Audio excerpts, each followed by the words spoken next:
The Devil Rides Out is a 1968 released Hammer horror directed by Terence Fisher. As you can probably guess by the title, it's about the devil, specifically a sort of Satanist, devil-worshipping cult headed up by Charles Gray, who plays MacArthur, Christopher Lee and Leon Green play friends, and they're going to have a reunion with a friend of theirs called Patrick Mower, but they haven't heard from him for a while, so they go to his house and he's got some sort of party of some astrological society. Soiree. Yeah, exactly.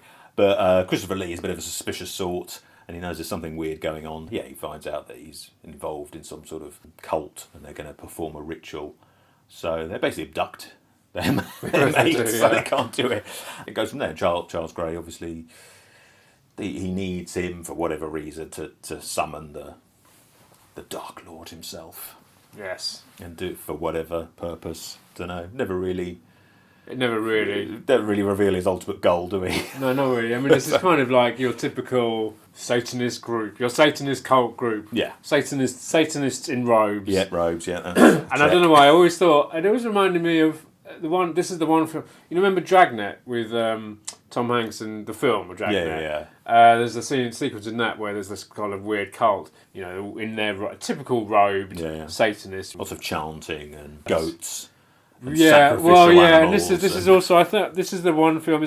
There's a great line in this film, which I've always found that only Christopher Lee can you take seriously when what's the line he says? The goat of Mendes, the devil himself. And it's like only Christopher Lee can, he's the only person who can say those words and you can actually take seriously, especially with his little goatee and his beard. Yeah, so obviously it is Halloween still, and this is the final film we're doing for Halloween, and this is a kind of a pinnacle British Hammer horror film. It's a lot of people say it's one of the best Hammer horror films. Obviously, people will have different opinions. It's actually one of Christopher Lee's favourites that he filmed. And it's really good. It's quite cheesy at times. They all are. But they all are to a point. But it's not, and a lot of people say this, and I would agree, it's kind of entertaining all the way through. Yeah. It's got some great stuff in it. There's some great dialogue, and there's some quite odd effects as well at times. And there's especially the tarantula, which is always a bit odd. Yes. There's a really good car chase because it's set in the 1920s, so they're driving kind of old classic cars, and there's this one point there's a car chase through the English countryside, but it always makes me laugh when they go through these big puddles, and the close up is the most someone's camera's got a bucket. Yeah, exactly, bucket of water and sprayed over them, which is odd. But give them marks for trying it. It's the 60s and it's British and it's a bit hammy and I think the back projection on during the driving scenes leaves a little bit to be desired. But I think what's quite unique about this film in particular is the team that made the film. So you've got Terence Fisher who directed it, and he was kind of like one of Hammer's top directors. He made Dracula, and he made The Bride of Dracula and The Curse of Frankenstein and Hound of the Baskervilles. So he made some classic Hammer films. Of course, you've got Christopher Lee in here, who is a staple Hammer actor. Of course, Dracula. And then you've got Charles Graham, and you've got two Bond villains in this film. Scaramanga from Man with the Golden Gun, that was Christopher Lee. And then you got Charles Gray, who was Blofeld in Diamonds Are Forever. And he was also in You Only Live Twice as well, as a different character. Anyway, digressing. Although not completely, actually, in a way. I mean, I would say this film is almost as fun as a Bond film. Yeah. But also, there is kind of a link to Bond, because this film was based on a novel by Dennis Wheatley, who actually wrote a series of novels which inspired James Bond. Oh, right. It was like a spy novel, and that was like one of the main inspirations for Bond. So we're kind of in similar territory here. But Dennis Wheatley was, he's quite famous. He wrote a lot of books about thriller and the occult, especially. Yeah.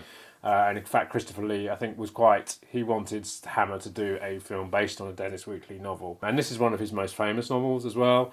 And it's quite interesting, I think. Just reading, I'm not going to go into the life of Dennis Wheatley, but he's quite an interesting man, and he had an interesting life. And of course, a lot of these guys, they were in the Second World War. And Christopher Lee's famous for, he was like a spy, and he did all kinds of crazy things in the Second War, could speak loads of languages. And I think Dennis Wheatley whilst maybe didn't do as much, he was in similar territory. And he based Giles Gray's character on Aleister Crowley. Of course, Aleister Crowley is the famous guy into the occult, is Thelema, which is kind of his religion. In the novel, he based it on him, and he actually met him. They went out to lunch, so that probably would have been quite an interesting lunch. But that's who that was based on. So the whole book is kind of, it's properly in the occult. And I think that's, Christopher Lee is obviously someone who was such an intellectual person. He really, similar, like, he knew Lord of the Rings back to front. So when he came to be in Lord of the Rings, he was able to really, he knew so much about it. And I think the same with magic and, devil worship. He knew so much, and he was the kind of the best person to have in these films,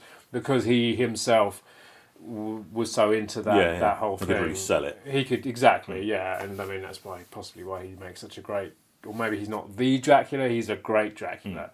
And that's why a lot of people love him. But I saw this film years ago, and it freaks me out because I always remember watching, you'd see Hammer horror on TV over here when you were much younger, and I did remember, and I'm not sure I think it was Count Dracula. I snuck down one night, late at night, because I'd read about this film, and I think it was Dracula.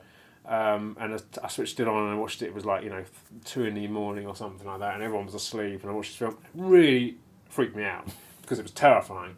And I saw this one. I know I saw this one on TV when I was quite young too. And I was just kind of.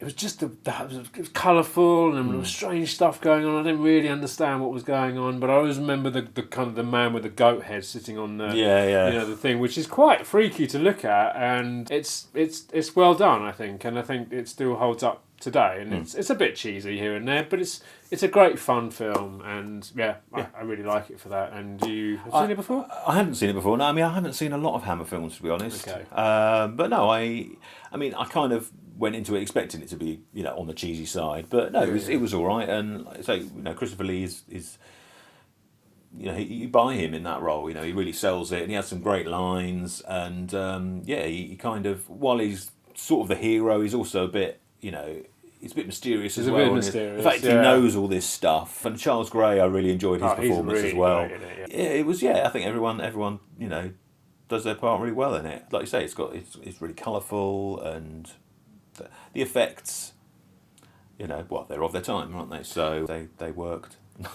Yeah, the tarantula scene is kind of hilarious because they're basically, they're in their circle, and the spider comes in, and 1 minute you see when you see it close up, it's obviously a real tarantula, and it looks fine, but obviously it looks like a normal tarantula. And then you see the kind of the wider shot with them in it as well, and it's clearly a superimposed tarantula. I was first confused about whether it was, because when it first appears, oh my god, it's a giant spider, and then you see a close up of it, and it looks tiny. It's like, hold on a minute, has it shrunk? But then of course you see like a miniature candlestick, and you think, oh no, it's supposed to be giant. Yeah. Oh, okay. But then actually, weirdly, what comes after that, and I'll give everything away here, but there's a great moment with a horse and a guy on a horseback, which actually is very cool when he rides in.